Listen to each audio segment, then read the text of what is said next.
ምንድነው? የቅርብ ነኝ አለ አይደል? ለሚጠሩኝ ስሜን ለሚፈሩ ምንድነው? የቅርብ አምላክ። ታዲያ የቅርብ አምላክ ነኝ ብሎ የተናገረው ለምንድን ነው? ለምንድን ነው የቅርብ አምላክ ነኝ ብሎ ያወራው? የቅርብ አምላክ ነኝ ብሎ ያወራው ለአንድ ነገር ነው። በእኔ ከለላ ውስጥ የሚኖሩትን እግዚአብሔር በብሉይ ኪዳን ላይ አሁን እዚሁ ክፍል ላይ ሄደን ስናነበው ምን ብሎ እንደሚናገር ታውቃላችሁ? እስራኤልን ብቻ ነው እግዚአብሔር ፕሮቴክት የሚያደርገው ብሉይ ኪዳን ላይ።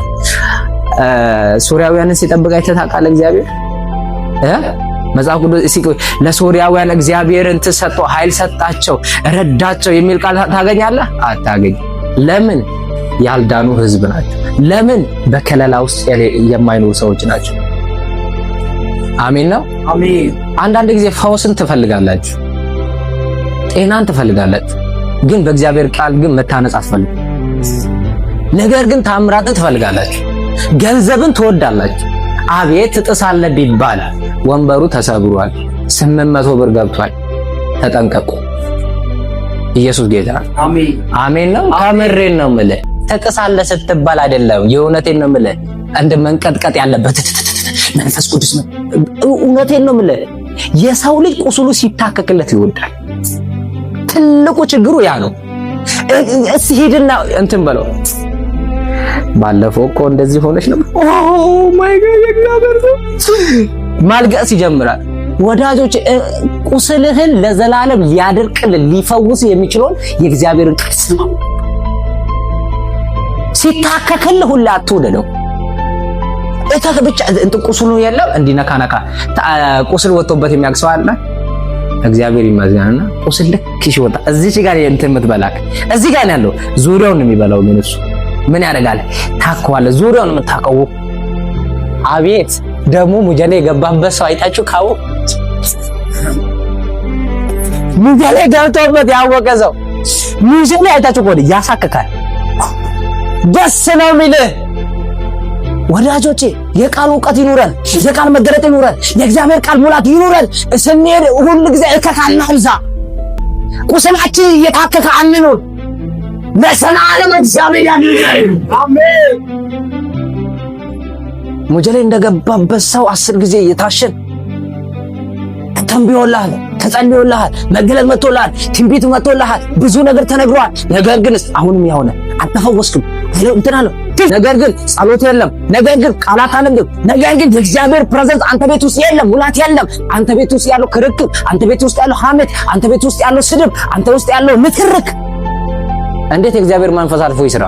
እንዴት የእግዚአብሔር መንፈስ አልፎ ታምራትን ያደርግብን? እንዴት የእግዚአብሔር መንፈስ በህይወታችን ይስራብን? ድንቅና ታምራትን እንዴት ያደርግብን? አለማመናችን አልፎ እንዳይሰራ ኃጢአታችን ቤት ውስጥ ሞልቷል። ነፍሰ ገዳይ ሆነናል። አዎ በቢላ እንግደል፣ የሰው ነፍስ አናጥፋ። ነገር ግን በወሬ ስንት ነፍስ አጥፍተናል። በልዑል መጠጊያ ውስጥ የሚኖር ቁጥር ላይ እንደዚህ ብሎ ይናገራል። ስሜን አውቃልና ጋርደሃል፣ በእኔ ተማምናልና አስጥልሃል። እግዚአብሔር እንዲያስጥላችሁ ትፈልጋላችሁ? የእግዚአብሔር መገኘት በእናንተ ህይወት እንዲመጣ ትፈልጋላችሁ? የእግዚአብሔር እጅ እንዲገለጥባችሁ ትፈልጋላችሁ? ከመገኘቱ እንዳትሄዱ። መገኘቱ ባለበት ሰው ሙት። ሌላ ቦታ አትሂዱ። መቀበሪያችሁ ካለ መቀበሪያችሁም እንኳን ቢሆን የእግዚአብሔር ቤት ይሁን። አንተ አለባበሳችን እኮ ያሳመርነው በእግዚአብሔር ቤት ውስጥ ነው። ኢየሱስን አግኝተን እኮ ነው ሰውነታችን የተመለሰው። ጤናችን ራሱ የተመለሰው፣ ውበታችን እኮ ነው የተመለሰው ኢየሱስን አግኝተን ነው። አሜን አሜን። ኢየሱስን ትተን እኛ እየሄድን፣ ኢየሱስን ትተን እየሮጥን፣ ኢየሱስን ትተን አይ ቆይ እመጣለሁ ቆይ ብለህ መጥቼ ያገኛለሁ ብለን እዛ አስቀምጠ ነው። እንዴት ይሆናል? እንዴት ይሆናል ከመገኘቱ ርቆ መኖር?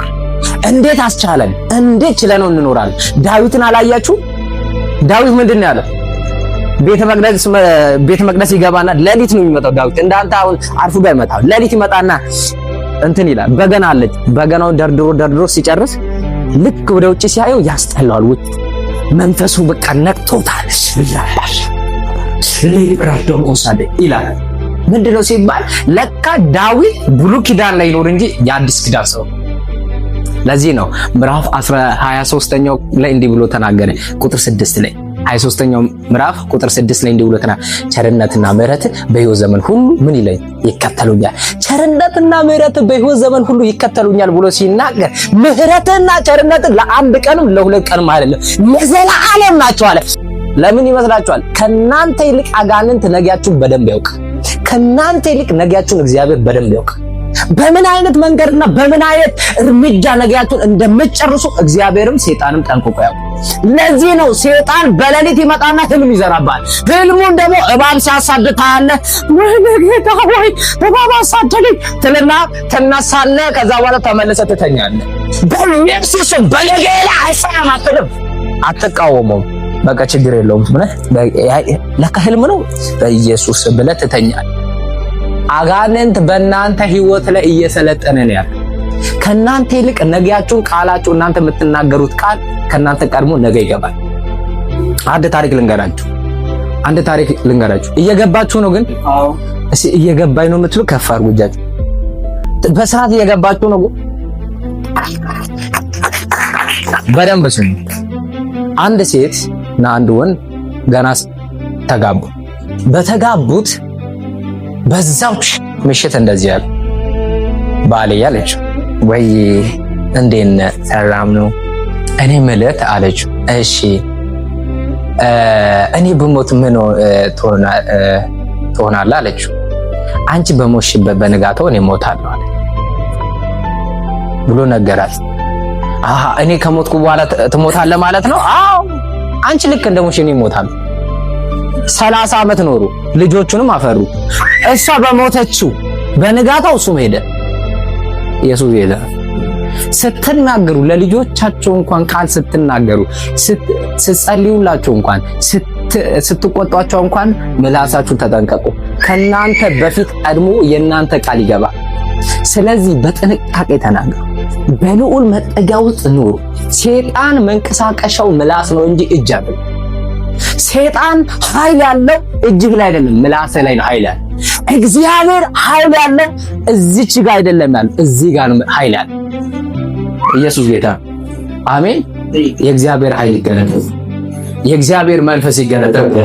ከሁሉ ባታ ሁለት ነው። አሜን። ሙሴ እንደዚህ አለ፣ ክብርህን ማየት እፈልጋለሁ።